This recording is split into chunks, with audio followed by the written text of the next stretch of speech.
জামুগুৰিহাটৰ সমীপৱৰ্তী চিজুচাত নিৰ্মিত বৰডিগৰাই পাৱাৰ প্ৰজেক্টৰ বিৰুদ্ধে মুখ্যমন্ত্ৰী হিমন্ত বিশ্ব শৰ্মাই CBI তদন্ত দিয়াত সন্তুষ্টি প্ৰকাশ কৰিছে নদুৱাৰ সমষ্টিৰ বিধায়ক পদ্ম হাজৰিকাই।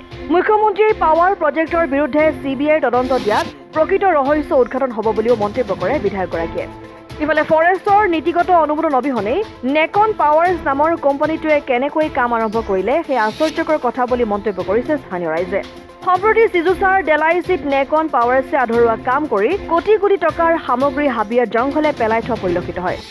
উচিত তদন্ত হলে বৰ্তমানো কাৰ্যনিৰ্বাহ কৰি থকা আমোলা বিষয়া এই তদন্তত সাঙুৰ খাই পৰিব বুলিও জানিব পৰা গৈছে। উল্লেখ্য যে চিজুচাৰ বৰডিগৰাই নদীৰ ওপৰত 2009 চনত এই জলবিদ্যুৎ প্ৰকল্পৰ নিৰ্মাণৰ উদ্দেশ্যৰে কাম আৰম্ভ কৰাৰ অন্তত 2015 চনত বিভাগে এই নিৰ্মাণ কাৰ্য বন্ধ কৰি দিছিল।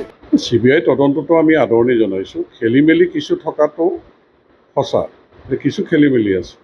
সেই সময়ত কাম কৰাৰ পৰিৱেশো তেনেকুৱা নাছিলে বা যেনেধৰণে আঁচনিখিনি গ্ৰহণ কৰিছিল কাৰ্যকৰী ব্যৱস্থাটো তেনেকৈ হোৱা নাই, বিসংগতি কিছুমান আছিলে। সেই সময়ত আমিও অলপ কমপ্লেইন মাৰিছিলোঁ।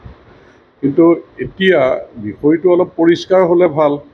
যদি কোনোবাই ধন টকা পইচা আত্মসাৎ কৰিছেনো কোনে কৰিছে বা কি কি অনিয়মৰ মাজেৰে কামখিনি হৈছিলে, কাৰণ আমি জানো যে ৰাইজে যিটো আমাৰ কেন্দ্ৰীয় চৰকাৰৰ আঁচনি বা ৰাজ্য চৰকাৰে যিখিনি ব্যৱস্থা গ্ৰহণ কৰিছে সকলো মানুহৰ ঘৰলৈ বিজুলী বাতিৰ পোহৰটো যাব লাগে। গতিকে এতিয়া তাত যোৱাৰ ক্ষেত্ৰত অনিয়ম হ'ল, কিছু মানুহ বাদ পৰি আছে। গোটেই বিষয়টো যদি CBI দ্বাৰা তদন্ত হয়, নিৰপেক্ষ যিহেতু তদন্ত হ'ব, কথাবিলাক পৰিষ্কাৰ হ'ব। এতিয়া কোনোবা মানুহে বিভিন্ন ধৰণে কথা বতৰা কৈ থাকে। গতিকে মই এই ক্ষেত্ৰত মুখ্যমন্ত্ৰী ডাঙৰীয়াই যি এক CBI তদন্তৰ ব্যৱস্থা কৰিছে আদৰণি জনাইছোঁ আৰু এই ক্ষেত্ৰত সকলোকে সহযোগিতা আগবঢ়াবলৈ আহ্বান জনাইছোঁ। জামুগুৰিহাটৰ পৰা ৰাতুল হাজৰিকাৰ ৰিপৰ্ট, অসম আদিত্য।